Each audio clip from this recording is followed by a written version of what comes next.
pour la Russie, effectivement, ils ont signé le protocole, ils ont mis très longtemps à le ratifier et c'est grâce à leur ratification que le protocole est rentré, disons, a été mis en vigueur puisqu'il fallait que 55% des pays représentant 55% des émissions aient ratifié ce protocole pour qu'il entre en vigueur. Et ça a été grâce, disons, à la Russie à cette époque. Enfin, la signature de la Russie a été celle qui a fait dépasser la barre des 55% d'émissions. Mais là où, en fait, ils l'ont signé, alors pourquoi l'ont-ils signé en retard? D'abord parce qu'il y a beaucoup de...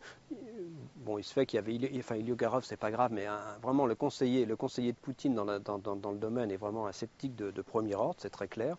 Donc, et ensuite, ils l'ont signé quand même des deux mains à la fin parce qu'ils ont beaucoup d'avantages. Parce que ce qu'on appelle le problème de l'air chaud, c'est-à-dire que dans ce protocole, ils ont plutôt gagné, parce qu'il a été très facile pour eux de réduire leur émissions de gaz à effet de serre, tout simplement parce que l'économie était dans un état lamentable et un peu de regard sur l'efficacité énergétique. Et puis aussi, il y a eu un peu une crise économique dans les années 90, ont fait que c'était très facile pour eux d'atteindre leurs objectifs.